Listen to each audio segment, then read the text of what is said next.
cement? Cement. Cement or cement?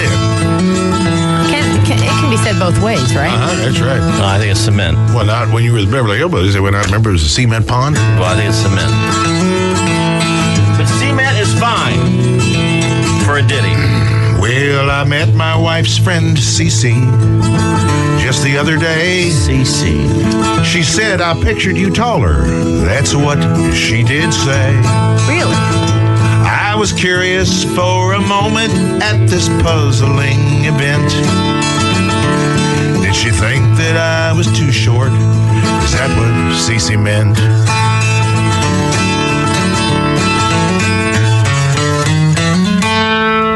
Hello. I like that. Hey. All right, guess who we Jimmy found? Buffett yeah? Jimmy Buffett. Hello. I was listening to that wonderful ditty. Oh, there that was nice. music. No, you don't need to say that. Bro. Yeah. No. I mean, it was kind of. It reminded me of. I thought it was Mason Williams. Remember the them poems? Yeah. How about them? I said, I mean, I can remember some of them. Well, actually, yeah. what he said was, "What is this?" But on air, I he said, went, boy, this is an interesting country format. No wonder they play me on this station. They'll let play anything. Oh no! I'm at home here. These digs are this is fantastic. great. Well, I mean, we're right here by this harbor. It's great. Yeah, this is where we do it all, right here. This is the way to record. Well, duh. Now, how long have you had this studio, Jimmy? Around 15 years. It's been I that, think yeah. we've been there. You just decide. I mean, were you recording other places and you just decide, hey, I want to do it in something that's homey for me? That is exactly right. I mean, I had spent my time in different locations, and then I'd actually done a couple of exotic ones down in Montserrat, and I'd been to Nassau, and I thought, why wouldn't we do it, where I could walk down the street and do it? So this was an old shrimp processing plant, and this building we're in was like the refrigeration building. And then, shrimpers being like, there's not a lot of shrimpers that have business degrees from Harvard running around. So, they're kind of a derelict bunch, but we fit right in with them. They were our camouflage. So for years we were here, nobody knew it. And then they cleaned the neighborhood up, and then they made a kind of a tourist area out of it. But we're still here, and because it just sounds great. Yeah. And I've been doing it for years, but then in recent years, we've had great friends come down here and enjoy it too. I mean, George Strait did the whole last album here. Oh, and, is that right? And yeah, Alan Jackson's been here too. Yeah, and hasn't he? Toby did a lot of shock and awe here, and Alan's been in here. So they come down, and I love their reaction to hear and seeing what they come out with as much as what we do. I know how comfortable I feel, but when I see other people like those guys come in and have a great time, it's fun. Yeah. Well, it's homey, You go to some of these places, there's almost too sterile. And there's bars in this town? Is that right? Yeah, right down the street. There's Oh. one or two bars on Duval Street, and I've heard people, after a hard day's work, they want a little refreshment. Well, a little bit, yeah. Yes. It's warm out. You want to have something to wet the whistle. Yeah. No question about Now, it. you surely can't just walk around this town, though. You get mobbed. No, I walk around. I do. Really? Yeah. All Well, right. as we pulled up on our golf cart, you're just standing outside the door here, just kind of shooting the breeze with people. Yeah, that's it. Right. It's amazing. I No, know it's it's still my kind of town. I know how to I duck love it. in and I out love of it. this town. I can live under the radar down here. I Jimmy do better Buffett- here than I do with French customs. That's right. Jimmy Buffett joins us here on the morning show, and I think most people, when they think of Jimmy Buffett, they think obviously you have the ideal life. What is a typical day like for you? Are you sleeping until noon or what? No. No, I wish. I'm up I do my work early, so I keep fisherman hours normally. I'm up at 6 or 6:30. Wow. And I'm either if there are waves, I'm surfing. If not, I'm on my spin bike because I have to moderation is the key as a pirate approaches 60, and then I go out and there's a lot to keep me busy when we're on our way to California today to start a run of shows. So that's all exciting because it's the end of the year and we're winding down. But when that's over, I'm fishing or surfing, and I'm trying to live the Jimmy Buffett life because other times I'm pretty busy. We are back here in Key West, Florida with Jimmy Buffett, and we're right here in the studio. He's got a brand new album, too. It's called Take the Weather With You. Great album. Yeah. Thank you. It's got a feel to it. I mean, all yours do, but this, I don't know, I think this is one of your best.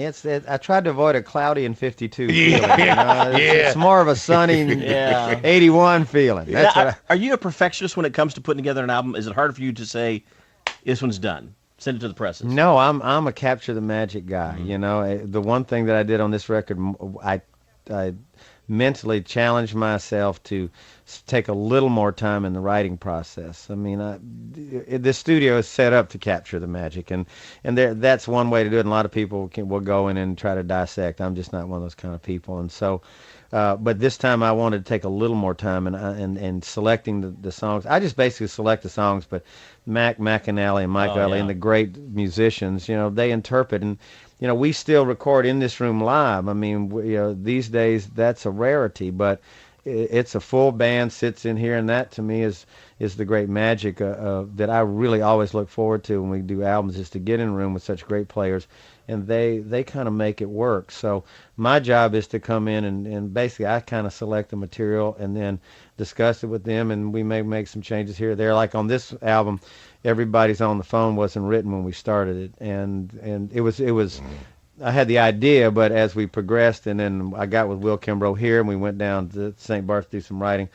So there was a couple of things that came out of the process that weren't there in the beginning, but that's usually the case. But yeah, it's I kind of get everything ready to go. Pre-production is more important than, and then you should be ready, and you go. Yeah. And that just comes from, we're in live performance. You're not, you're if the show's at 8 and you got a coffee, maybe I'll wait till 9 or 9:30. I'm not afforded that luxury. So in every other part of my business, I kind of do it that way. Now, do you, in everyday life, do you go grocery shopping? Do you Sure. You go shop for your own clothes and stuff like that? Yeah. Or, Yeah, no, I was at Whole Foods in New York the other day, and I'm a gear freak, so it's either, I still surf, so it's surf shops or fish and tackle stores or anything. Yeah, no, I go out there and yeah. So, I go to Dwayne Reed and wait in line like everybody else. But I want to go to the Paradise Bakery in Indy. it's got the name, doesn't it? Yeah, boy, that got me. Now, you get ready to head on the road. When you're up in Indianapolis, I mean, the concerts, they sell out instantly. They're just great Well, concerts. they're great fans They there, love it. Yeah. And then, that was our first cheeseburger restaurant was in Indy, and That's still right. the greatest one out there. Yeah. So, no, I mean, I'll tell you a story. After 9/11, when we had to reschedule all the shows, and it was much later, and we were scheduled to come into Indy when that happened, and it was maybe a month or so later, we rescheduled. It was a cold night and rainy night, and we didn't know what was going to happen after that. And hats off to my Indy fans. They showed up like nothing had happened, and it was it was one of the great kind of memorable shows of my career to go back in there, and it was at Deer Creek, and boy, they were there. And the other one was like hail. We left Chicago, we're coming in, hailstorm. We had to fly. We couldn't fly. We drove through the storm, so we were already through it. And they said, "Well, it's going to hit you again at the showtime." We went, this is going to be great. So you figure, maybe you get 60% of the people in there. It's a sold out show. Right. They were just there. Oh, I God love it every year. So you You will be bet. back again next year then. It's always on my schedule. Oh, good deal. I'm not going anywhere. Good Retire? deal. What would I do? Yeah, got a point there. Well, now, you create this lifestyle, but you're a busy man, obviously, and you've written some books as well. Yeah. Got any more books in you coming out soon? I'm working on a little children's book right now, and working on some interesting shows. At this point, I want to do some interesting destination shows. Play them and they will come kind of thing. Yeah. So Ooh, that's I on like the that. charts. Interesting places to go do shows. All right, Can't Jimmy, do it like thanks that. so much for having us Thanks, down here. guys. All right. It's great album. Everybody go out and get that. Take the Weather With You with Jimmy Buffett. Y'all look comfortable in those Hawaiian man, I'd shirts. say, Yeah. Big men can wear this stuff. That's right.